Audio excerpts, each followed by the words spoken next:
सवरिया हो भोले बाबा जोगिया हो राम।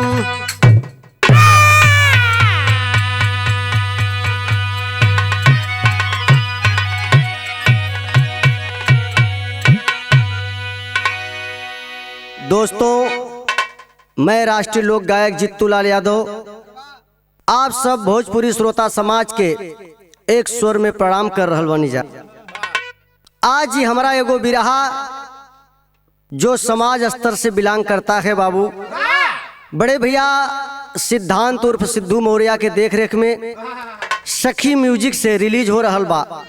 हमके उम्मीद बा कि आप लोग पसंद करबा और अपन प्यार और दुलार देबा। आई मास्टर भैया 4 लाइन भूमिका में भाव बा।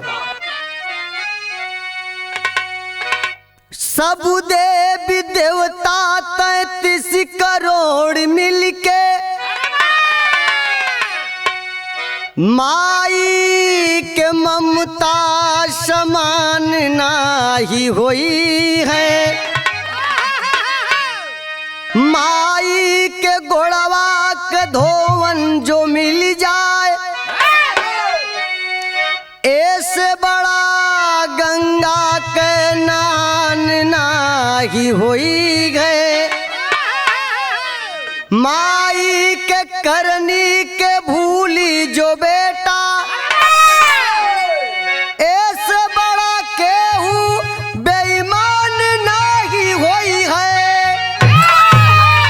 शेष और महेश चाहे शारद सुरेश होए माई से बड़ा पंचो भगवान नाही हुई है।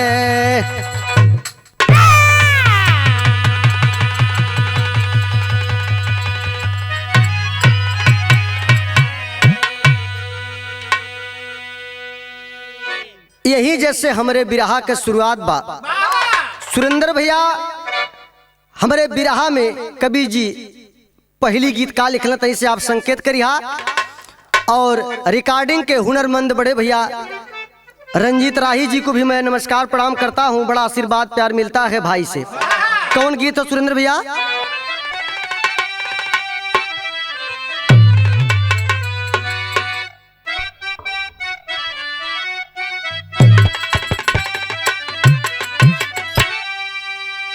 अरे ऐसे कैसे हो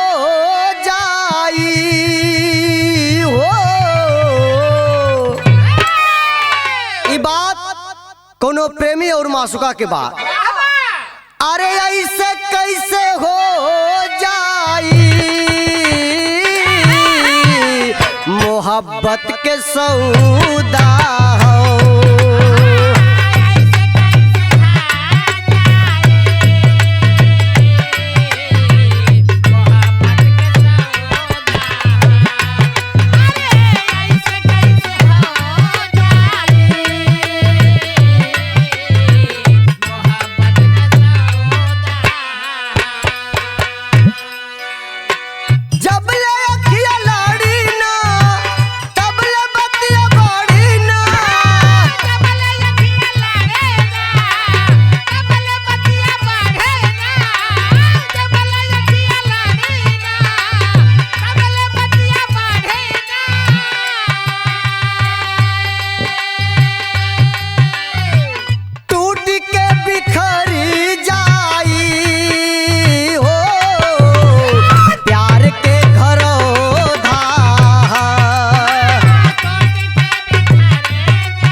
आप लोग हमारे बिरहा में थोड़ा से भाव स्थल को गौर फरमाइएगा। अरे सरवन ऐसा बेटा था ओ, अरे सरवन ऐसा बेटा था कावर बना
हमार कहानी कहवा के बा केकर कहानी बा शहर में भाव बा मास्टर भैया।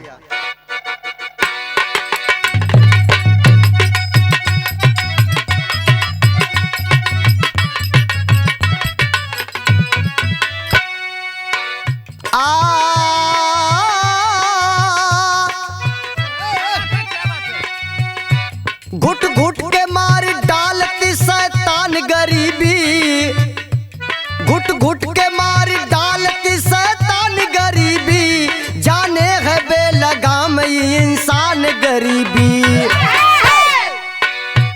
विधवा गरीब सीमा बिजनौर शहर में, विधवा गरीब सीमा बिजनौर शहर में, संजय सुरेश बच्चे पढ़ते थे कहर में। मेहनत मजूरी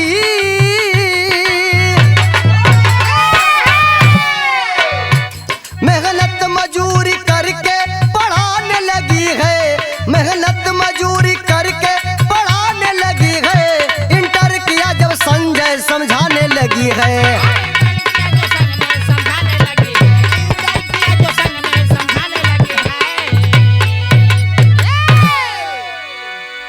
बाबूजी बताना ये चाहूंगा, बिजनौर शहर के रहे वाली गरीब विधवा जेकर नाम बतावल गई सीमा।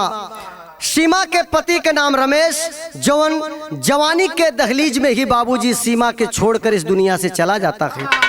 सीमा को भगवान ने 2 औलाद दी थी, बड़का बेटवा का नाम संजय, छोटका बेटवा का नाम सुरेश। ए बाबूजी, बाबू रमेश के इस दुनिया के छोड़ के गईला के बाद विधवा सीमा गांव के प्रधान के यहाँ चूल्हा बर्तन करके बाबूजी अपने बच्चों का भरण पोषण और पढ़ाई लिखाई करवा रही थी। लेकिन धीरे धीरे जब समय बीतल बा, विधवा सीमा का जब उम्र बुढ़ौती के आयल बा, एक दिन तबीयत खराब हो गई। ए बाबूजी, माई विधवा सीमा का तबीयत खराब बा, अपना बड़का बेटवा संजय के बुला के एगो बात कहले बा मास्टर भैया। का कहले बा मास्टर भैया? गीत बदल गई।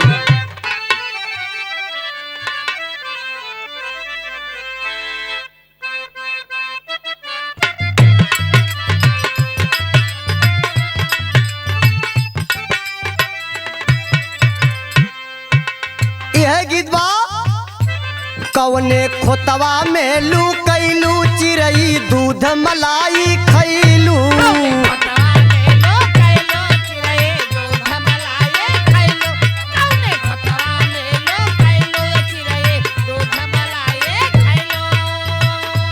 कवने खोतवा में लू कैलू चिरई दूध मलाई खैलू, यही बाजार में एक दिन पूछी नाही केहू संसार में।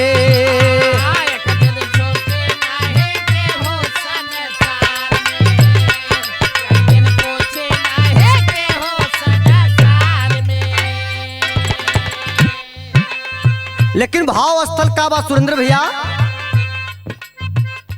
कहली लाल से आज मतारी बेटवा का मन होला भारी।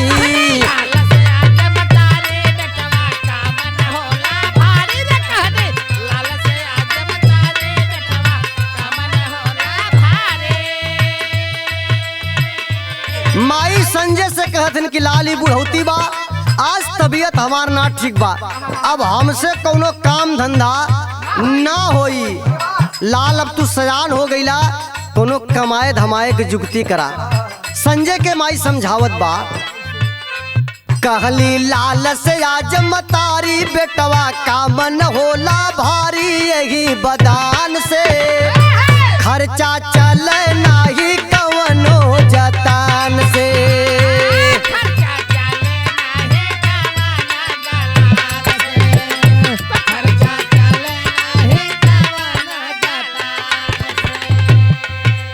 बाबूजी इतना कहते कहते विधवा सीमा के आंखों में आंसू आ जाता है। जब बेटवा संजय माई के आंख में आंसू देखले बा, कहले बा कि माई पूत सयाना तो दुख पराना। अरे पागल, अब तो हमान सयान हो गई, दोनों भाई कमाब, अब तो के चिंता कैले के का बात बा। संजय अपने माई के समझावत बा, कैसे मास्टर भैया? मन के छोट कराना माई, रुपया कहीं से दालाई।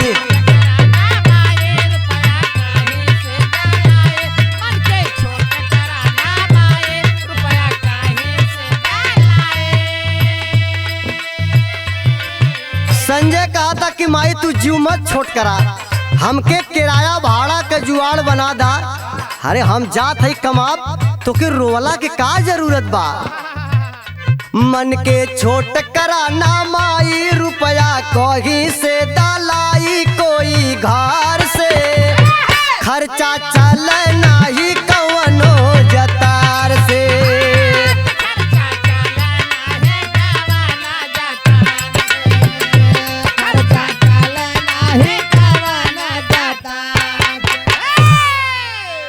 माई जब इतना बात संजय के सुन ले बा, कहले बा ठीक बा लाल, ये समय मौका पे तना एको पैसा बा, प्रधान के यहाँ काम कैले हई, हमार मजूरी बाकी हो रहा, हम मांग के लिए आवत हई, तो के किराया भाड़ा का बंदोबस्त करत हई।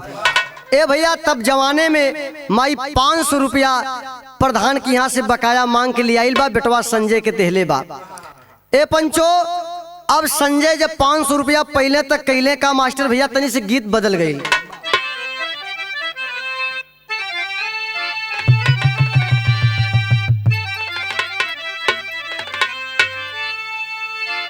अरे उड़नी पे झूलनी हो, अरे उड़नी पे झूलनी, अरे जहाजिया उड़ाईदा, हमारे पाई जेब राजा हीरा जड़ाईदा।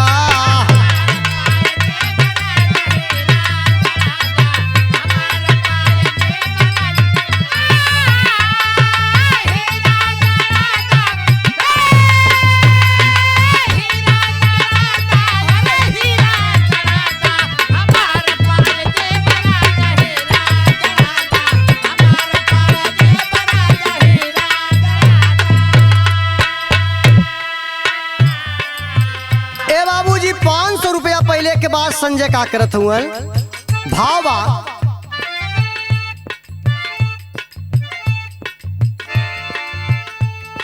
रोवे मतारी, रोवे मतारी, आंसू बरसे नजरिया, कमाए चला हो संजय बम्बे सहरिया।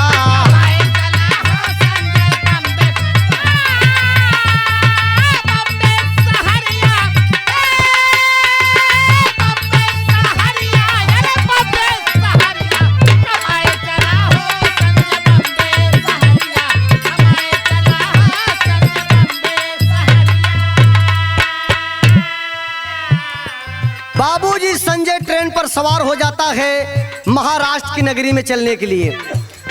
पहुंचल बा, कहां पहुंचल? थाना स्टेशन पे पहुंच जब गई ले,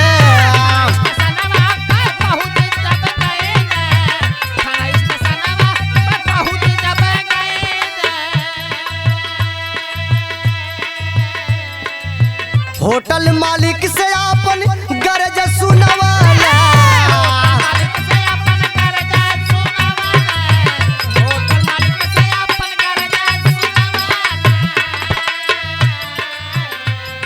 सब कुछ करावेल जग में समैया, कमाए चला हो संजय बम्बे सहरिया।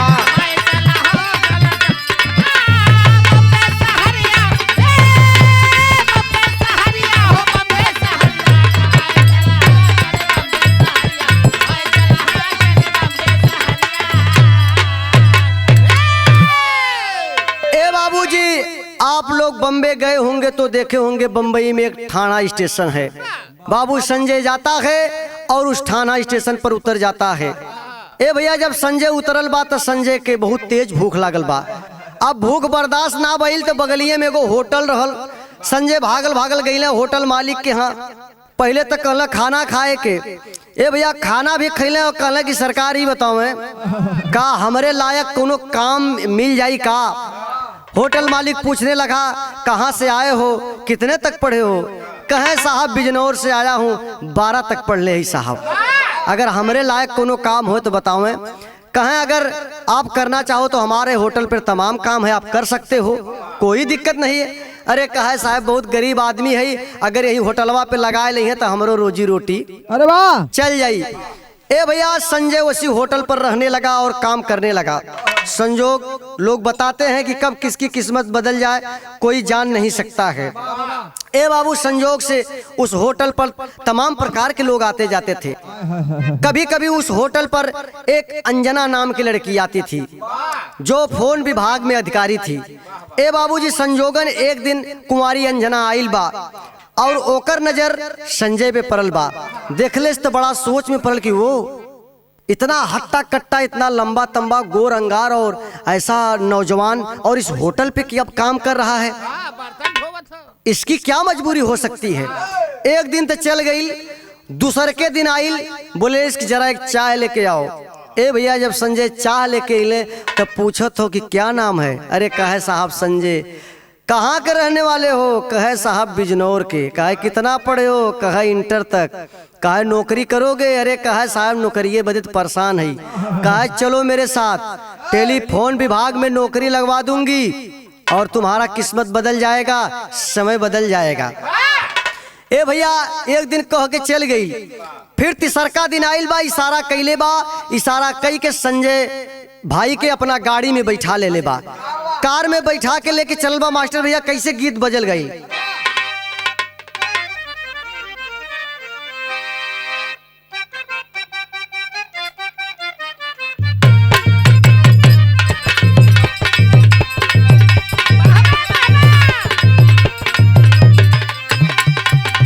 वह गीत बा जौन मार्केट में बड़ा धूम मचैले रहल मास्टर भैया। अरे निमिया के डलिया के डोलिया बनल बा, निम के पतैया ओहार। निमिया के डलिया के डोलिया बनल बा, निमिया पतैया ओहार। निमिया के डलिया के डोलिया बनल बा, निमिया पतैया ओहार। निमिया के डलिया के डोलिया बनल बा, निम पतैया ओहार। देवलोक से चलाली भवानी ने हो, देवता बनल कहा। देवलोक से चलाली भवानी न हो, देवता बनल। अरे देवलोक से चलाली भवानी न हो, देवता बनल। लेकिन बाबू कुंवारी अंजना क्या करती है? रहल अधिकारी के अंजना कुंवरिया, दिल में दर्द गइले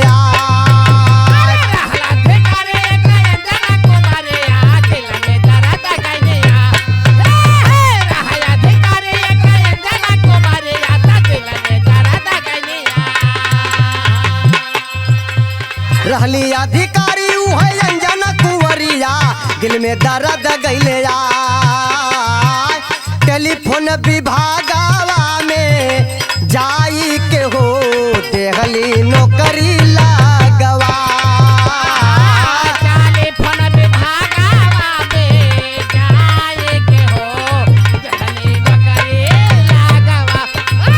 अरे टेलीफोन विभागवा में जाई के हो, देहली नौकरी लगवा।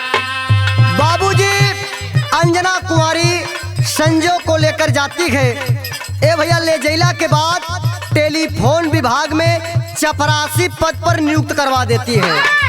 ए पंचो संजय के नौकरी लगवा देले। संजय कहले साहब नौकरी तो लगवा देलू, ई बतावा हम रहब कहाँ। कल संजय अगर हम नौकरी लगवा सकते हैं तो तुम्हारे लिए रहने की भी व्यवस्था कर सकते हैं। हमारा दिल में रहे का कैले बा व्यवस्था? राह के व्यवस्था अपने घरवा में कैली।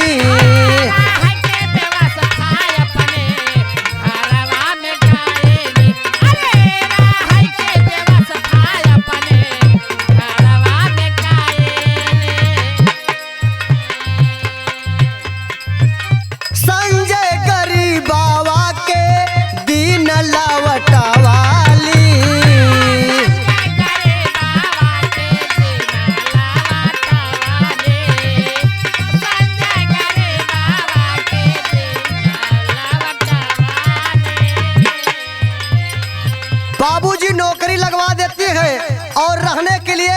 अपने मकान में ही संजय को एक रूम नियुक्त कर देती है कि संजय आप नौकरी करो, मेरे साथ कार से ही मेरे साथ चलो ड्यूटी पर, और मेरे मकान में तमाम रूम है, मेरे माता पिता हैं, इसी में तुम भी एक रूम ले लो और यहाँ पर रहो। ए रंजीत भैया, लेकिन कुल तो ठीक है कैले संजनवा, लेकिन एगो गलती कैले, चाहे कि आप लोग गलती माना चाहे अच्छा, हालांकि वो अपने इच्छा से अच्छा कैले, लेकिन मालिक के का मंजूर रहल। का कैले संजना, माई बाबू के चोरी अंजना कुंवरिया संजय से कैले ली प्यार। माई बाबू के चोरी अंजना कुंवरिया संजय से कैले ली प्यार। अरे माई बाबू के चोरी अंजना कुंवरिया संजय से कैले ली प्यार। माई बाबू के चोरी अंजना दुलरिया संजय से कैले ली प्यार।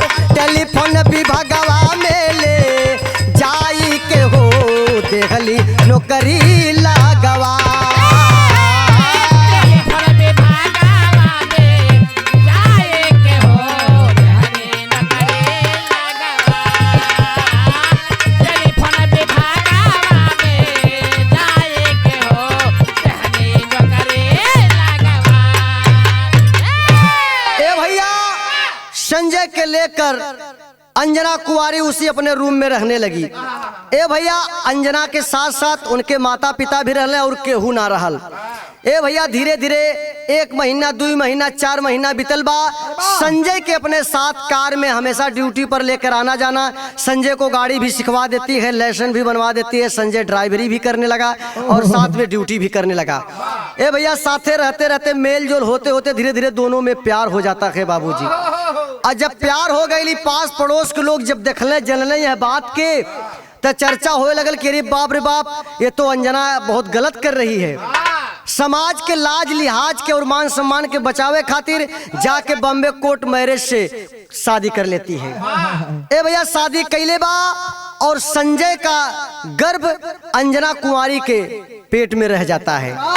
ए भैया, जब गर्भ रह गल 6 महीना 7 महीना बीतल बा, 2-3 महीना का टाइम बा, तो एक दिन संजय सवाल कर दिले अंजना से, कलेश की अंजना, अरे माई की छोड़ के लिए बड़ा दिन भइल, अगर आपकी इजाजत हो साहब तो जाई तनी माई से मिली आई। लेकिन बाबूजी दिल के कोमल रहल अंजना, बड़ी शरीफ लड़की रहल, ओकरे दिल में दया आ गई। कलेश की संजय, अब तू हमार हम तो हार, अगर तू माई के यहाँ जाते हुआ तो माई इतना दिन झोपड़ी में कट ले बा, अरे हम जिंदगी में बड़ा रुपया कमैली, आप पैसे ले जाओ और घर पे बढ़िया से घर द्वार माई के बनवा के तब वापस आइए, लेकिन हमारे डिलीवरी से पहले आप आ जाइए। जुलाई में हमारा डिलीवरी बा, जून तक तू वापस फिर बम्बई आ जाइए। ए पंचो, अपने उम्र की पूरी कमाई लगभग बाबू ये पत्रिका से प्रमाण मिलता है कि 80 लाख रुपए अटैची पैक संजय को देती है। ए भैया, जब संजय 80 लाख रुपया पहले बार रंजीत भैया तो लेके चलल बा, कैसे मास्टर भैया तनी से गीत बदल रहा यहाँ तक।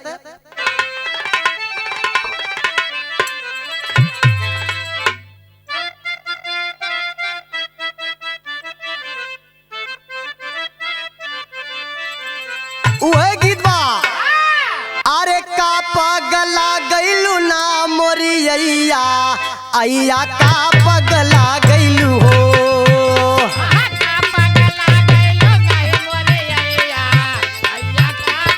जियो लाल,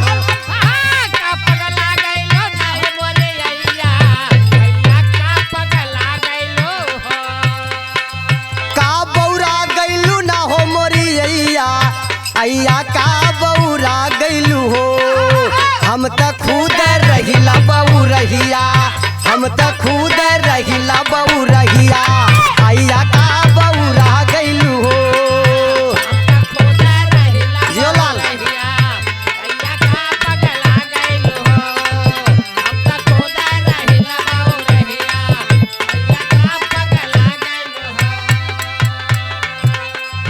ए भैया, संजय पैसा लेता है और लेके ट्रेन पकड़ ले बा, गाँव चल दे ले बा। अरे लेके रुपैया ना मोरे भैया, लेके रुपैया ना।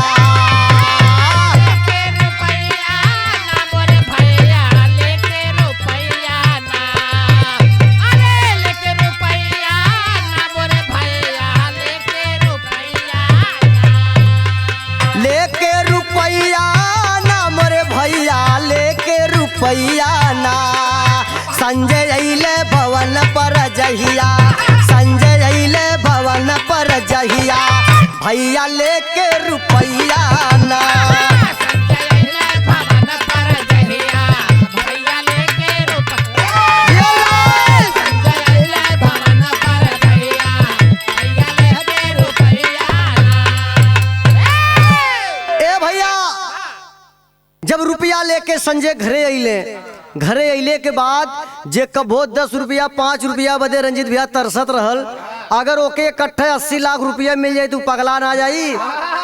ए भैया संजयवा जब घरे आइल बा तब बम्बई के सूद भुला गई, यहाँ अपना काम काज में व्यस्त बा। करत का बा, पहला काम का बा हो मास्टर भैया, ईटा गिरल बने लागल घरवा।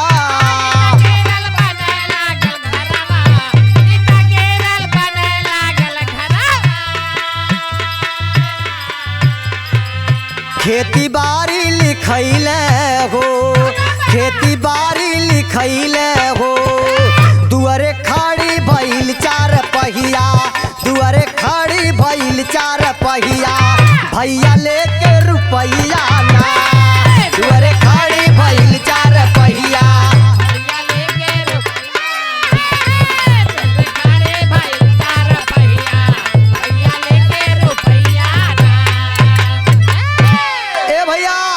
लगल संजय के बिहने परसों से ईटा गिरे, घर बने लगल।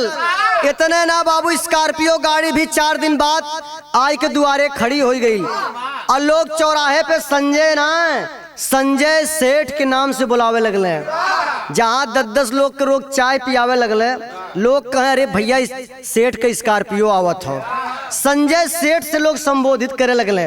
धीरे धीरे समाज में मास्टर भैया मान सम्मान बढ़ गई। इतने ना, माई जब देखलेस कि बेटवा हमार इतना रुपया कमाई के आल हो, माई कहलेस कि ये भगवान, अगर केहू के मालिक औलाद दिहाते ही हमरे संजय नियन दिहा। ए भैया घर बन गल, गाड़ी हो गई, खेत बाड़ी भी लिखा ले, सब कुछ कैला के बाद माई कहलेस कि संजय बेटवा, कहले बोल माई, बेटवा हमार कुल सपना तू पूर कर देला लाल, हम तो से खुश ही, एगो कमी खलता। संजय कहला कि माई बताओ, कमाई के नयाल है, कवन कमी बा वो पूरा हो जाई। ए भैया माई कहत हो कि है चाहत है कि घरे में एक रोटी पोवे वाली आ जात, तो ई जाला कि हमरे घरे के पूरा सिंगारन हो जात। ए भैया संजय कहला कि माई जब तोर इच्छा हो, अरे तब बढ़िया से के देख के पतोई लिया ने। जब माई संजय के आदेश पहले बात है, माई कैली लाल के शादी,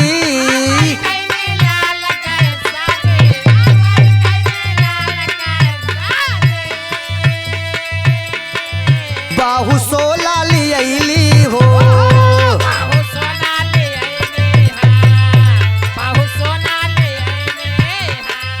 बहुअर तेज सास बहु रहिया, बहुअर तेज सास बहु रहिया, भैया लेके रुपैया ना।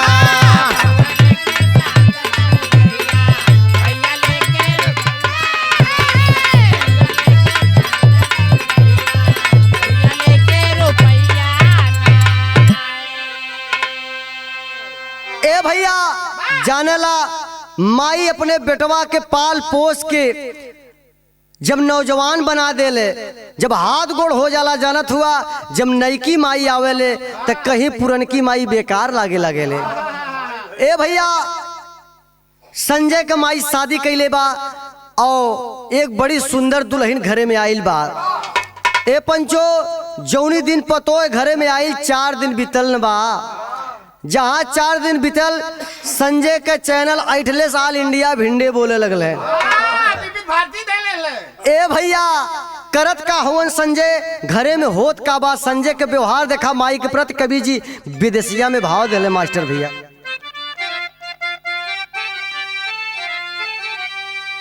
अरे घरे जब सोना आईली,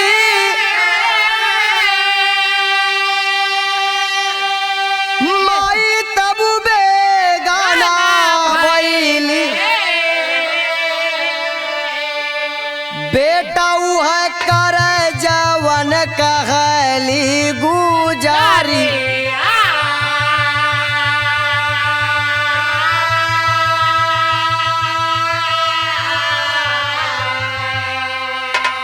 ममता दुलारे में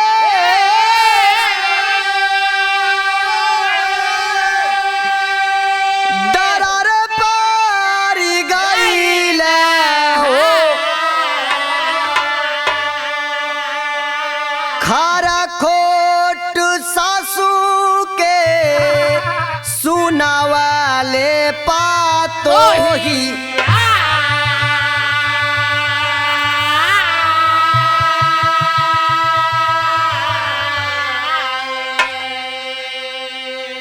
ए भैया जानत हुआ अगर पढ़ल लिखल विद्वान अगर लड़की केहू के घरे में आ गईली तो ऊ घर बसा देली, लेकिन कुछ अगर अनपढ़ आ गईली तो ऊ घर उजाड़ देली।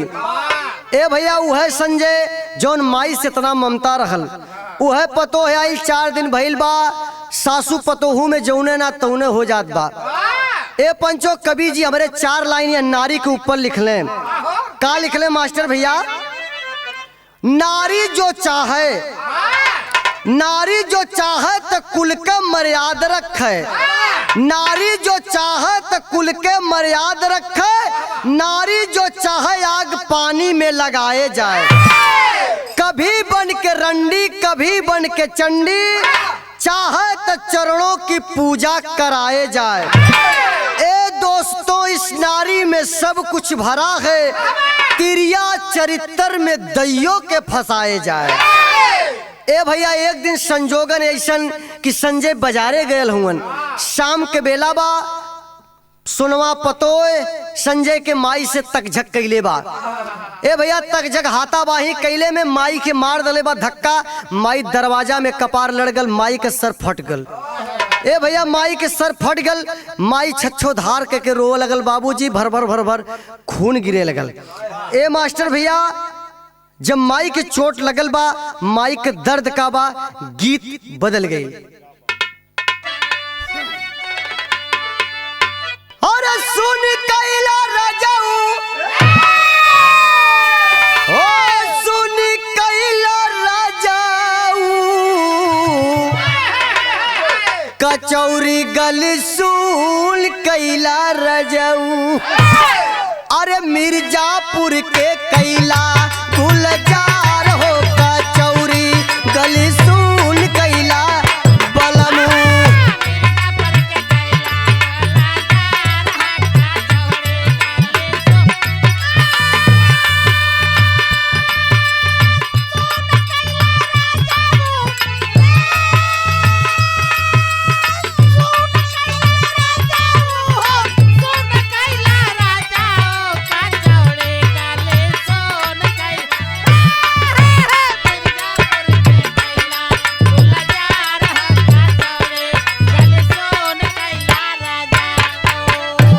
लेकिन भावा बाबूजी माई वही दरवाजा पे बैठ के छच्छो धार आंसू गिरत बा माई के आंख से। लेकिन कवि जी भाव कितना बढ़िया लिखले।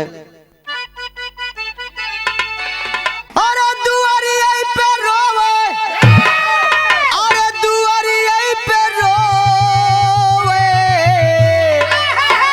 कि माई दुआरिया पे रोवे।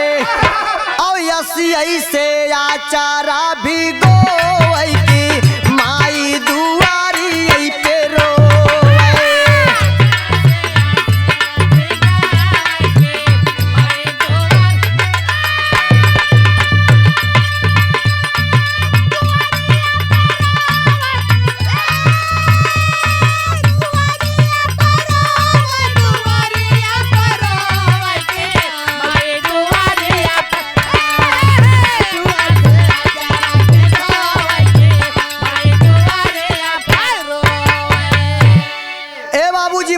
दरवाजा पे बैठ के आंसू गारत बा।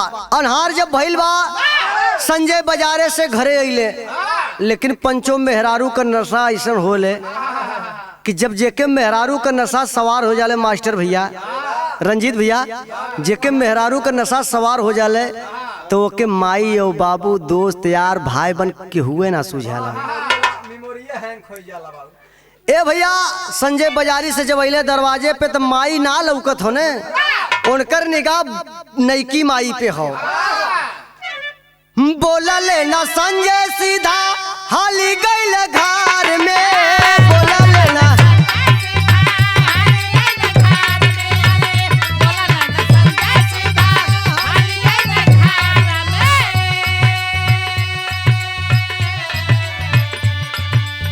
दुल्हन का बात सुने, दुल्हन का बात सुन के निकल द्वार में की माई दुआरी आई पे, माई दुआरी आई पे। अरे अन्हारे के आगे दीदा खोई की माई दुआरी आई पे रोआ।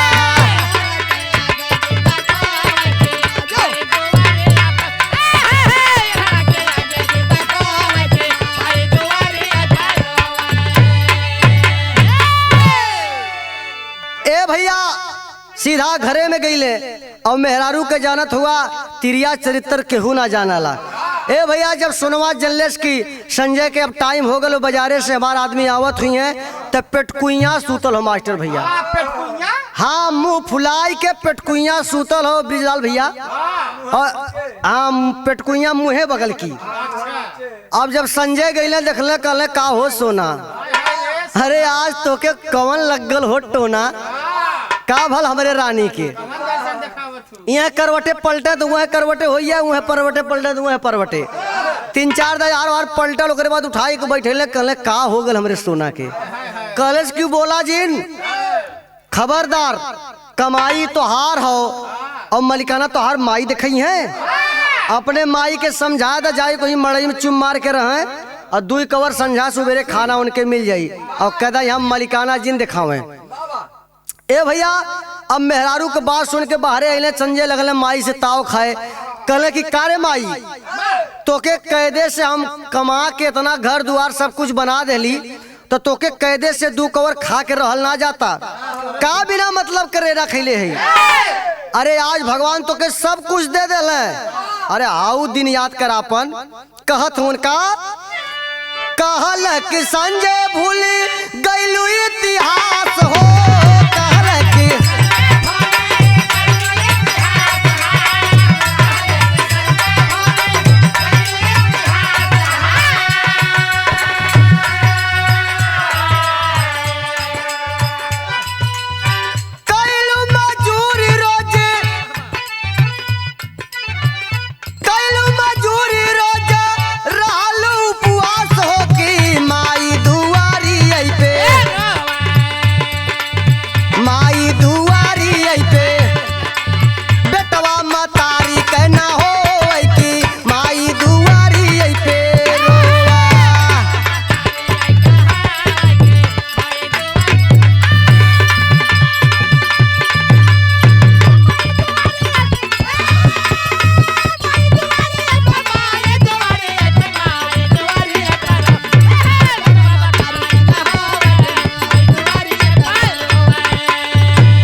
संजयवा कहत हो कि उस समय अपन भुला गईली। एक समय रहल कि बर्तन धोवत रहलू, मांगत रहलू, खात रहलू। आज कमा के इतना कुल बना देली तो तोसे कैदे से ना रहल कैया थो, उपद्रव कैले हो। ज्यादा मन बढ़ू होबू तो मार के वही खदेर दे मड़ई में, वही रहबो। एक बेला खाना देव एक बेला देबो न करब। ए पंचो यह देखा बेटवा हो। ए भैया माई हाथ जोड़ के खड़ी हो गई कहलिस कि लाल एमन तो आर बेटवा कौनो गलती ना हो। का कहा तो मास्टर टेरी लगल।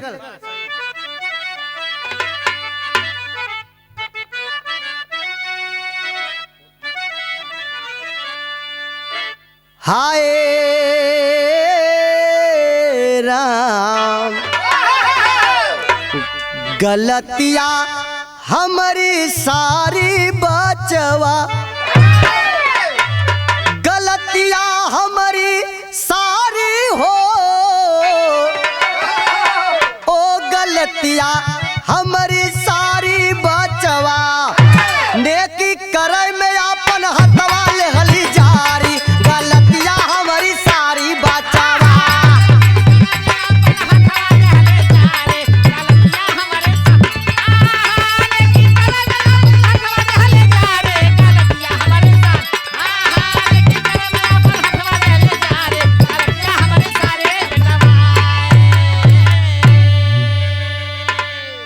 ए बाबूजी, अब इतना बात के कहले के बाद माई झरझर झरझर आँख से आंसू बहत बा।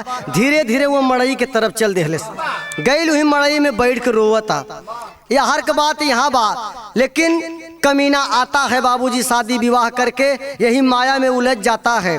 लेकिन अंजना के जब समय उपरांत बाबूजी एगो भगवान ओकरा कोख में लड़की देहले। पहली वाली के हाँ, अंजना के जौन बम्बई में शादी कई के संजय छोड़ के आयल रहले, वह अंजना के लड़की पैदा भइल और गांव में आई के सोनवा से बियाह कई के यहाँ मौज मस्ती करत हो गए सारा परेशान। और माई के भी परेशान कैले होन। अब भैया माई रोवत बा मड़ई में बैठ के और संझा के अगोरत बा अपने छोटका बेटवा सुरेश के कि आज हमार छोटका बेटवा आई, अपने बेटवा से आज सारा कुल बात हम बताई। ए पंचो, माई के दर्द कैसन बा मास्टर भैया कवि जी बड़े ऊंचे अंदाज में लिखले। गीत कौन बा तनी से बजावा।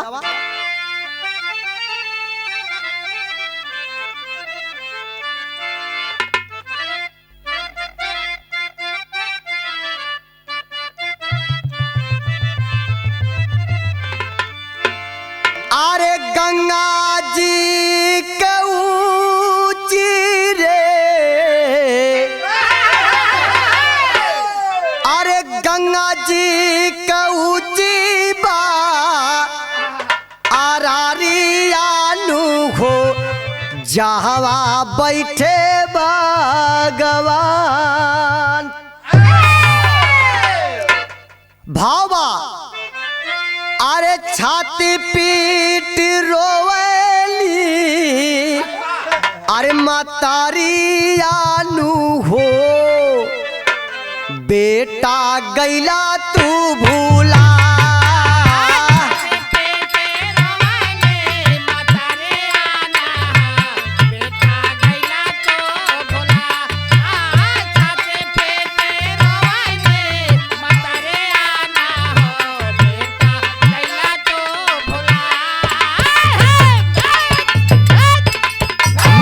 माई के दर्द का बा, छर छर छर छर आँख से आंसू गिरत बा। अपना छोटका बेटवा सुरेश के माई इंतजार करत बा। मरी गईल बाबू बेटा तोहर बाचा बनावा,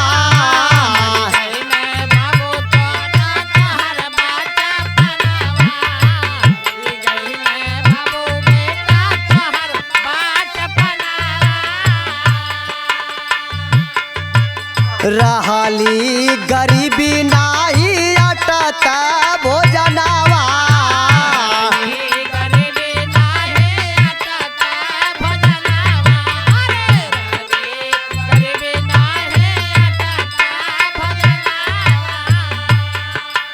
माई रोवता कि लाल बाबू तोहर तू सबे छोटे रहला छोड़ के चल गई ये दुनिया से। आज तोहरा सबके पाल पोस के मजदूरी करके चूल्हा चौका करके अपने बुरे दिन के काट के पाल पोस के आज इतना बड़ा कैली बेटवा, तो का आज सयान होए के बाद यह सुने के दिन बा। सब कुछ करावले समय आलू हो, बेटा गैला तू भूला।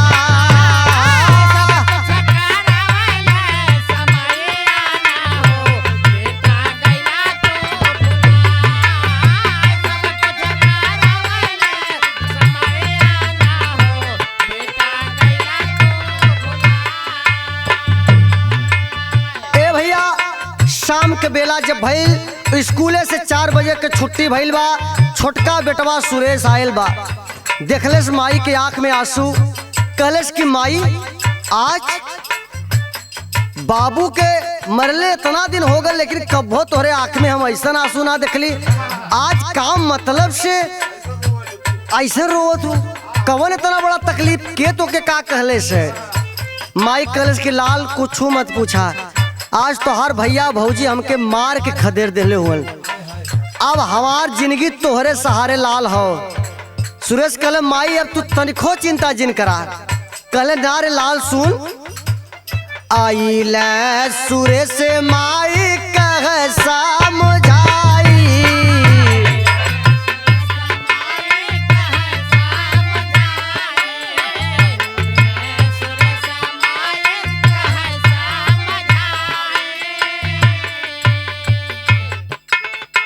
हऊ कारा कम बचवा छोड़ी दा पढ़ाई।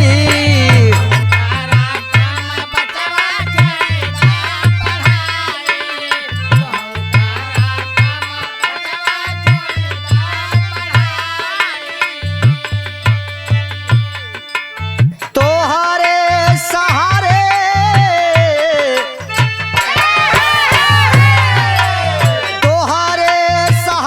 मोरे जिंदगी आनू हो, बेटा गैला तू भुला।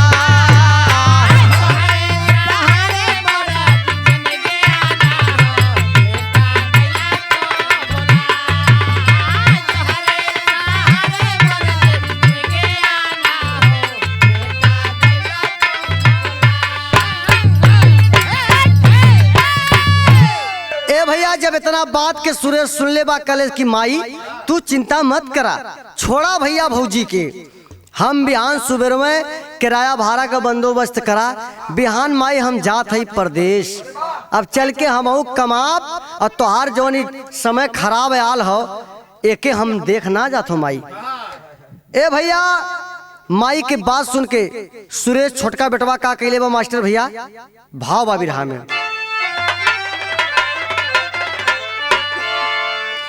माई के बचनिया सुन छोटा काला लालावा हो,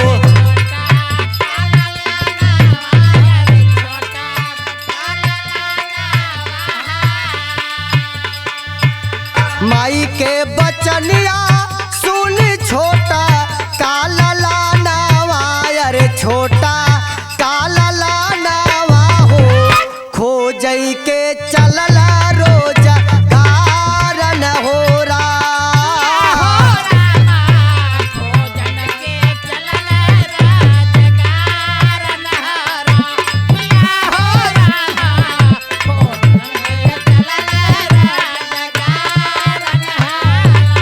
बाबूजी, छोटका बेटवा सुरेश पैसा लेता है बाबूजी, और नौकरी के चक्कर में बम्बई की तरफ निकल देता है।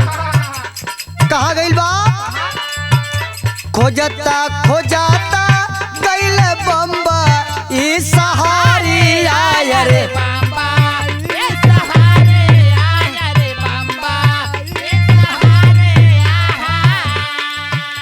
खोजता खोजाता गईल बम्बई सहारी आया रे, बम्बई सहारी आहो, लइकन का बेचै खेला वारन हो रा।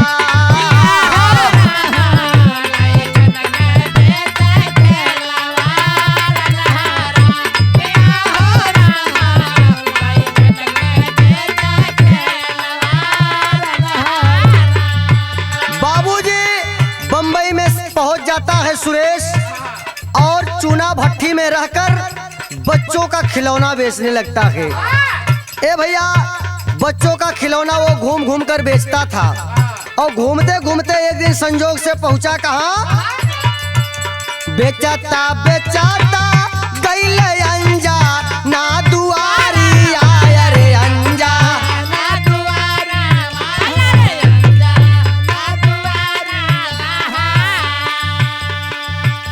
बेचाता बेचाता गईल अंजा ना दुआरी आया रे, अंजा ना दुआरी आहो, सब ही नीरे खे बार बारन हो रा।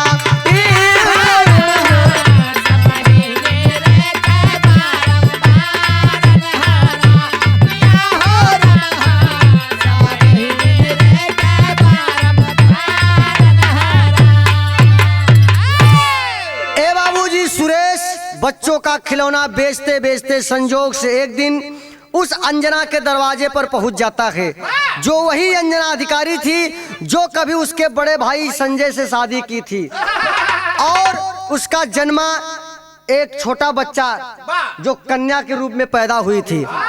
ए बाबूजी, ओ दिन संडे के दिन रहल, छुट्टी के दिन रहल, इतवार रहल। ओ दिन अंजना ड्यूटी पे ना गए रंजीत भाई, दरवाजे पे वही अपने बिटिया के खिलावत रहल, वही दरवाजे से सुरेश भाई खिलौना लेके गुजरत रहले। लेकिन बताया जाता है, पत्रिका में यह प्रमाण मिलता है कि संजय और सुरेश दोनों सगे भाई थे, जुड़वा थे और शक्ल हम शक्ल थे, दोनों की शक्ल एक दूसरे से मिलती जुलती थी। अंजना जब देखले बात सुरेश के तो चौंक जाती है, और जो पास पड़ोस के लोग भी देखते हैं, कहते हैं वही है जो संजय कभी अंजना से प्यार किया था, ये तो वही है। ए बाबूजी, जब अंजना के ध्यान पहुंचल बा सुरेश खिलौना वाले पे, देखले बा तो स्तब्ध रह जाती है और आवाज देती है, ओ खिलौना वाले, अरे इधर आओ। सुरेश को बुलाती है, एक खिलौना लेती है और पूछती है कि कहाँ का रहने वाला है। बाबू, संजय जो था वो बिजनौर बताया था, लेकिन सुरेश बोला कि सर मैं तो बंगलौर का रहने वाला हूँ।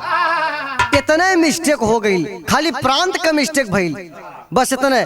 तो सोचती है कि ये तो उसी के शक्ल का मिलता जुलता है, लेकिन फिर उसका मन कहता है कि एक शक्ल को तो तमाम आदमी मिल जुलते हैं, शक्ल एक दूसरे से मिल ही जाती है। बाबूजी जब इतनी बात को अंजना अधिकारी सुनती है तो एक खिलौना लेती है और अपने बच्ची को दे देती है और पैसा देती है, खिलौना वाला चला जाता है।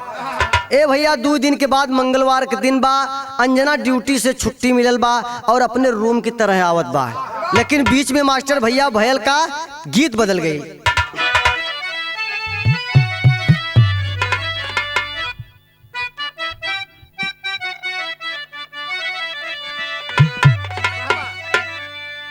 तूने अजब रचा भगवान खिलौना माटी का,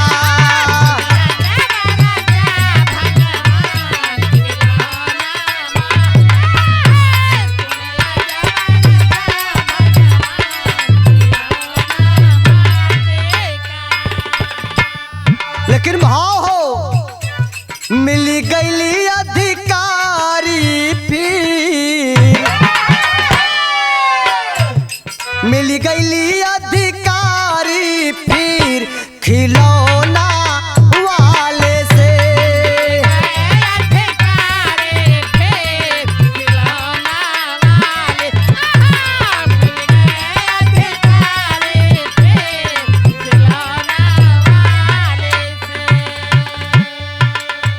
बाबूजी, अधिकारी अंजना देखती है खिलौना वाला आ रहा है, रोड पे एक किनारे साइड से गाड़ी लेकर जाती है और गाड़ी बंद कर देती है, बोलती है ओ खिलौना वाले, आवाज देती है। सुरेश आवाज देखता है, सुनता है, चौंक जाता, रही ये तो वही साहब है। भागते भागते आता है, बोलता है बताइए सर क्या बात है। अरे ये मेरी गाड़ी स्टार्ट नहीं हो रही, थोड़ा धक्का दोगे क्या। ए बाबूजी, धक्का मरवाती है, गाड़ी तो वैसे ही बंद की थी, गाड़ी स्टार्ट हो जाती है। मास्टर भैया बोले बा कले बा कि कहाँ के रहे वाला हुआ, वह जहाँ बतौले रहा कला। हाँ साहब, कहे कितना पढ़ा है, कहे साहब 10 तक पढ़ ले, कहे नौकरी करेगा, कहे साहब नौकरिये के तलाश में तो खिलौना बेचत हैं। कहे चल मेरे गाड़ी में बैठ, लेके चलती हो, तुमको टेलीफोन विभाग में लगवा दूंगी, जिंदगी तुम्हारी बदल जाएगी। और अंदर से मन ये भी कह रहा था कि कभी नेकी किया था तो बदनेकी हो गया, मन कर रहा है कि आज भी कुछ अच्छा काम कर लूं, किसी का उपकार हो जाएगा। ए बाबूजी, कलश की साहब लगवा दे तो ठीक है न बा, गाड़ी में बैठा ले बा, लेके चलल बा।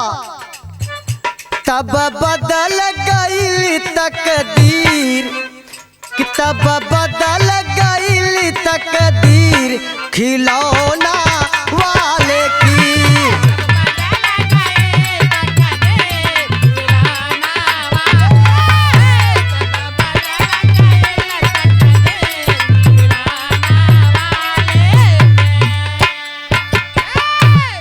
बाबूजी अंजना लेकर जाती है और दूसरे दिन ही ले जाकर जैसे संजय को लगवाई थी वैसे सुरेश को भी चपरासी पद पर लगवा देती है।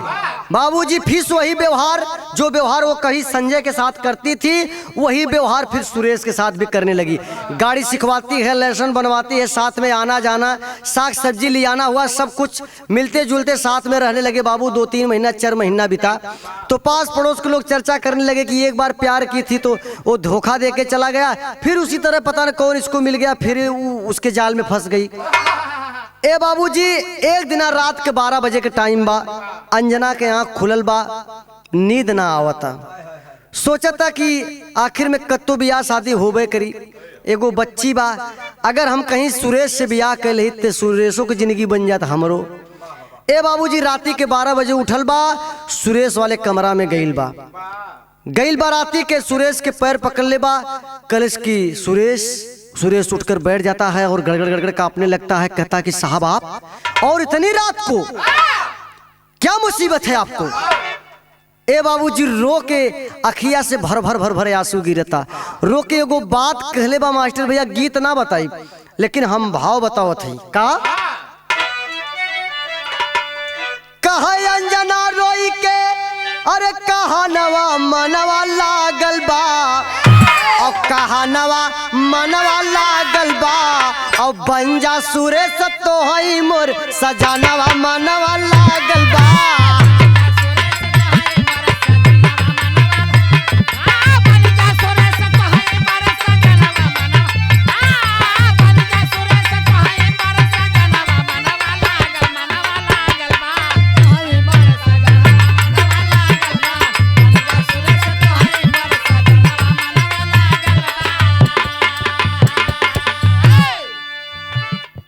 बाबूजी पैर पकड़कर रोने लगती है। कहती सुरेश मैंने नौकरी लगवा दी, अपने मकान में रहने का जगह भी दे दिया, लेकिन आज मैं दास बनकर आई हूं तुम्हारे पास। एक इस अबला पर दया कर दे। अरे सुरेश बोलता है साहब बताइए मेरे लायक क्या है? कहे सुरेश देख कभी मैं किसी से शादी की थी, वो तो मुझे धोखा देकर चला गया और मेरी जिंदगी की छोर होगी। तू तो कभी शादी तो करेगा, तो मैं चाहती हूं कि अगर तू मेरे से शादी कर ले तो तेरी भी जिंदगी बन जाएगी और मेरी भी जिंदगी बन जाएगी और इस बच्ची की भी जिंदगी बन जाएगी। आखिर आज नहीं तो कल कहीं न कहीं शादी होगी। अरे कल साहब कहाँ राजा भोज कहाँ गंगू तेली। अरे साहब आप इतने बड़े साहब, हम एक चपरासी आपके नौकर और मैं आपसे शादी करूं? कहे नहीं वो बात तो अपनी जगह है, लेकिन यहाँ आज ये हमारी हार्दिक इच्छा है कि सुरेश तुम अपना बना ले मुझे। कल इसकी ठीक है साहब आपके आदेश के पालन करब, लेकिन पहले देखिए है बेटवा हो पंचो यही लड़का हो यही के लाल कहल है। कल इसकी है साहब एगो माई से एक बार पूछ ले, अगर माई कह दे तो हम आपसे ब्याह कर ले। ए भैया माई के फोन लगैले बा, प्रधान के घरे फोन आइल बा, माई भागल गईल बा कि हमारे बेटवा सुरेश के फोन आल बा।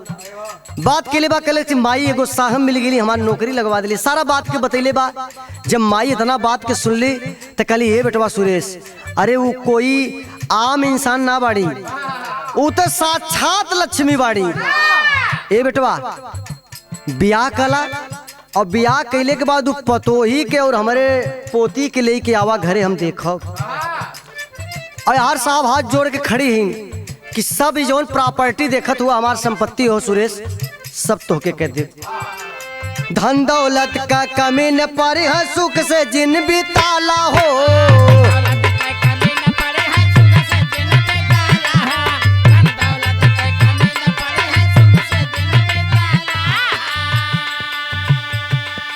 हमारा संग शादी करके जिंदगी मोर बसाला हो।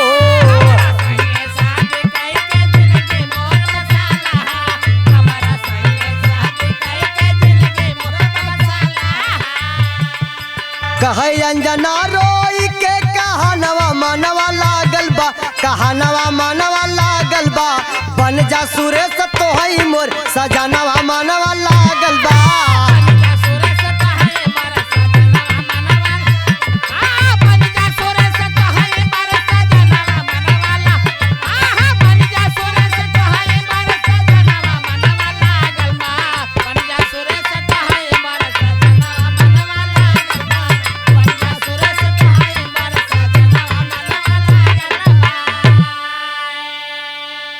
बाबूजी माई के आदेश पाके माई के आशीर्वाद लेके सुरेश बम्बे कोर्ट मैरिज से अंजना से शादी कर लेता है। ए पंचो जब शादी कैले बा घरे का टिकट करा ले बा, टिकट करा के ट्रेन पकड़ ले बा, ट्रेन पकड़ के घरे आ गई बाबू। धीरे धीरे जब आयल घरे तो आवत आवत शाम के बेला रात हो गई। 8 बजे घरे पहुँचल बा, माई वही मड़ई में बा। ए भैया वही मड़ई में अंजना के उस छुटकी बिटिया के लेके पहुँचल बा सुरेश। माई सेवा में अपने पतोही के अपने पोती के अपने बेटवा के सेवा में लगल बा। लेकिन वाह रे मालिक तेरी कैसी लीला है। यही से कवि जी आल्हा में भाव दिले मास्टर भैया का, हाय हो अरे धन्य भगवान ओ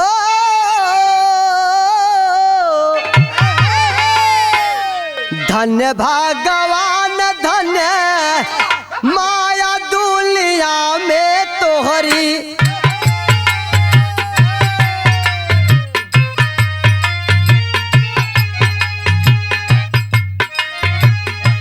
माया के समझे नहीं सारा संसार,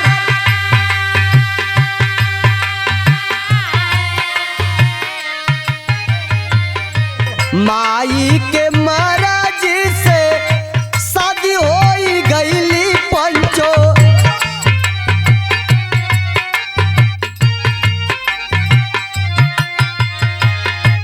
आवे बदे घर में तब बनवल रे पलंग। बाबूजी घर का प्लान करके घर पे आ जाते हैं। माई हर खातिर सेवादारी में तत्पर बा।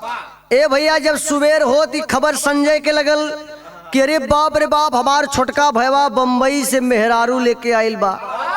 ये बात धीरे धीरे अमरजीत भैया चर्चा से पूरा गांव में फैल गई।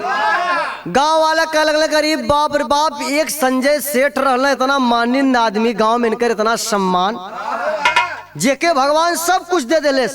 अरे ये नहीं कि छोटका भैया सुरेशवा बम्बई से रंडी लेके आला। अरे बाप रे बाप इतनकर मान मर्यादा इनकर पगड़ी कुल डुबो देले।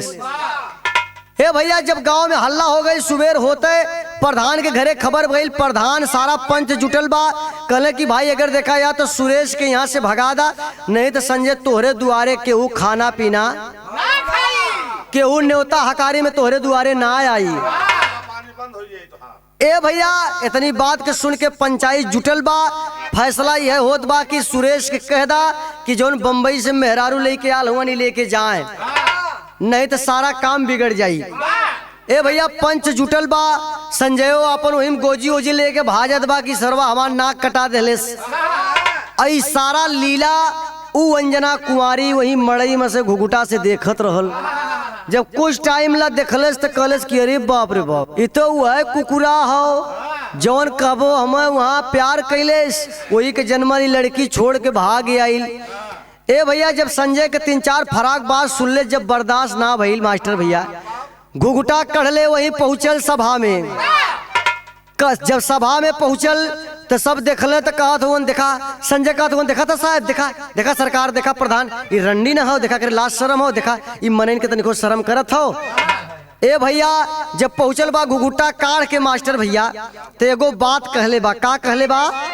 ए भैया वही घुघुटवा में से कहा तो कि साहब आप सब तो पढ़ल लिखल है लेकिन फैसला दोनों पक्ष के सुन को होला।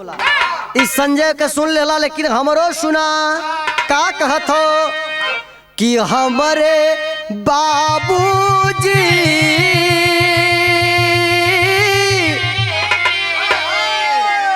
अरे हमारे बाबूजी हमरो सुनला बाटा तू परधान। हमारे बाबूजी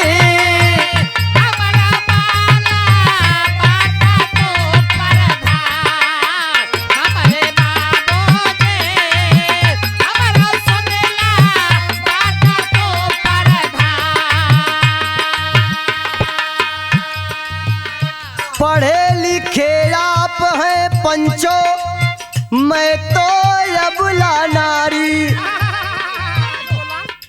एक पक्ष के बात सुन के दिहला फैसला भारी। हमारे बाबूजी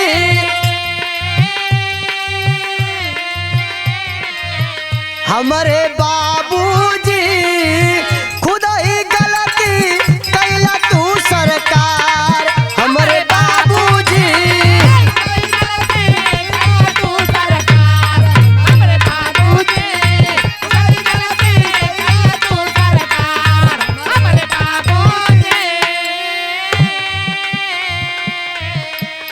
कॉलेज की इस तरह से फैसला नहीं होता है, हमारी भी सुनिए। कई धन दौलत सब हमारे बा, संजय के कुछ नहीं। धन दौलत सब हमारे बा, ई कुकुरा का कुछ नहीं। सुन लो ए प्रधान, अरे कुल हमरा के चाहिए, हमरे हमरे बाबूजी सुनत संजय बन गए सियार। हमरे बाबूजी सुनत संजय बन गए सियार। हमरे बाबूजी सुनत संजय बन गए सियार। हमरे बाबूजी।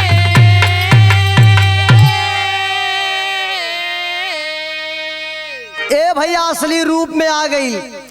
कॉलेज की ये सरकार, ई जौन घर दुआर महल अटारी गाड़ी घोड़ा ई जौन कुछ सारा व्यवस्था देखत हुआ, ई सब हमार हो। अरे ई कुकुरा के लाश शर्म हो तब तक आ गई असली रूप में। मास्टर भैया घुघुटा खोल देले। कॉलेज की हमरे इस रहल पंचो की जाय के होटल पे बर्तन धोवत रहल बर्तन, तो एके ले जाके हम नौकरी लगवा दिली टेलीफोन विभाग में। इतने तक ना पंचो, एके रहे के ठेकान भी कह दिली। और इतना ना, एकरे साथे हम अपन मार मर्यादा त्याग के एकरे साथे कोर्ट मैरिज के लिए से प्यार कर लेली। यही के जन्मली बिटिया हो। इतना ना पंचो, ई घरे आवे लगल कि माई से मिले जब एके 80 लाख रुपया देली। 80 लाख। जब इतनी बात के पंच सारा सुनले मास्टर भैया तब बुढ़वा 2-3 रहले खड़ा भइले। कहत हुन की हाँ डंडा लेके लोह बनना कल। अरे तब तारे हम सोचली ससुरा 4 दिन में कितना कमा ले। दादा लोग रहला कल मर्दे तब तो सोचली कि 4 दिन में कितना पैसा कमा ले। बात यहाँ ई हो। ए भैया पंच सब उठे लगले, उठ के अपने अपने दरवाजे पे जाए लगले और कहले कि अब संजय तू ही घर दुआर जितना हो कुल लेके छोड़ा और जा वही मड़ई में, जौने मड़ई में तू माई के भगैले हुआ। और इतना बात के ऊ जौन संजय वाली दूसर की सुनवा आई लहल खिड़की से देखत रहल। कॉलेज की अरे बाप रे बाप, ई देखा अगर ई बम्बई से छोड़ के यहाँ आ गल तो कबो हमहू छोड़ के दूसरी टार कत्तो चल जाई। ए भैया निकल हो दरवाजा से, संजय के बैक डोर पे एक लात मल्लेस पंचो चल देले वहां से। बैक डोर मतलब आप लोग पढ़ल लिखल हो बात समझ ले बात। हाँ मार के निकल देले। कलर की अब तू देखा अपन हम देखी। ए भैया यार अंजना गुस्साइल हो कॉलेज की अब तो हम रपट करब इनके नाव रपट करब अभी जाइए उठाई की जेल में। लेकिन बाबूजी माई जेके बतौली कि माई से बढ़ के केहू ना होला। जब इतनी बात के मास्टर भैया माई देखले तो माई के आंख से आंसू गिरे लगल। वही अंजना के गोड़वा पे गिर गई। कॉलेज की हे बिटिया बिटिया, अरे संजय हमारे बेटवा हुवन, जायदा बिटिया जेल मत करावा नहीं हमार बेटवा वहीं जेल में सड़ जाई। माई रोवत हो पंचो सुना गौर करा यह माई हो का बतावे के भैया।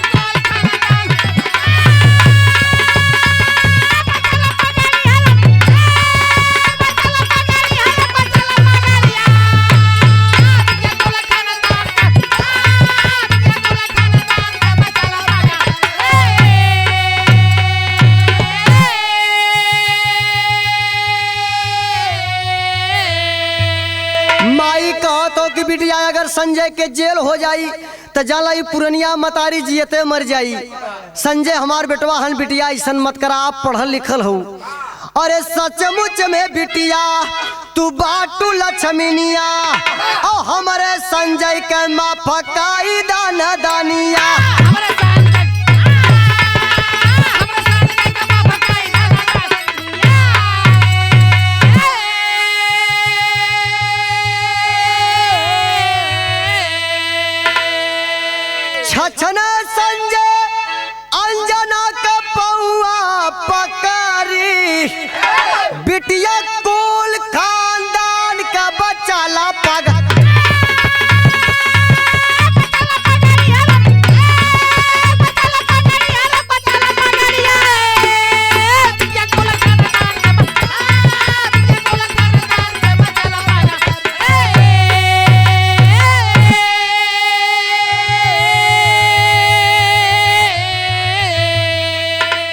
बाबूजी आखिरकार संजय भी अंजना के पैर पर गिर जाता है कि साहब मुझे माफ कर दो।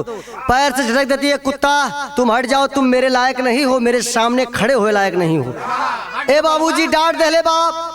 जब माई के इतना प्रार्थना कैले के बाद अंजना माई पुरनिया के बुढ़िया माई के ले बा अपना बिटिया के और सुरेश के लेके फिर वहीं हाथे गोड़े बाबू ट्रेन पकड़ ले बम्बई की तरफ। लेकिन बतावे कि भाई यार सोनवा चली गई।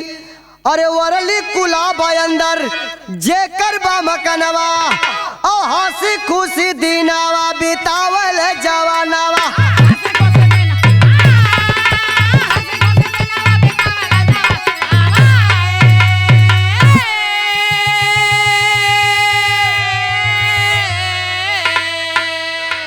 बाबूजी सुरेश और उसकी माँ और उसकी पत्नी बंबई चले जाते हैं कुरला में अपने मकान में। और यार संजय के मेहरारू जो दूसर की रहल नैहरे चली गई, बचल है संजय। अरे साप्ताहिक पत्रिका में और मिलल ही गाथा और संजय के कारण पे ठोके सब ही माथा।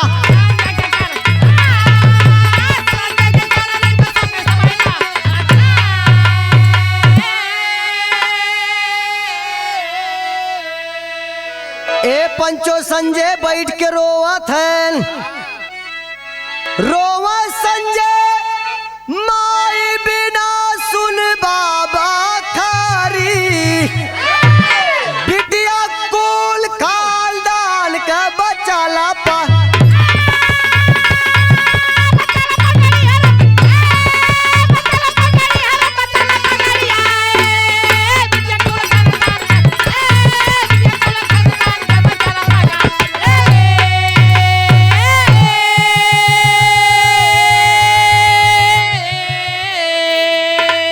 पंचो ही है माई हो कि एक समय संजय माई के ढकेलत रहले, आज माई बिना रोवत होन कि माई तोरे बिना घर दुआर ना निकलगत हो। तो ये पंचो जे भी बिरहा सुना तो भैया बाबू आप सबसे यह विनती बा कि जिंदगी में कुल करा लेकिन कभो माता पिता के तकलीफ मत दिहा। अगर जे माई बाबू के दुख दही वो जिंदगी में कभो सुकून से ना रह पाई। यह बतैली कि यह माई हो यह बेटवा हो। हमारे बिरहा के अंतिम लाइन परिचय हो मास्टर भैया। गुरु बिहारी गुरुपत्तू जी स्वर्ग में आसन मारे।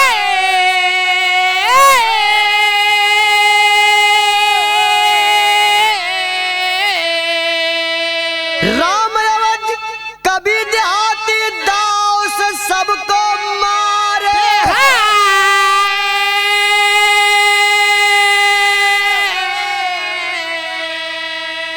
गलतियां हमारी सारी बचवा, गलतियां हमारी सारी बचवा, जितू सियारा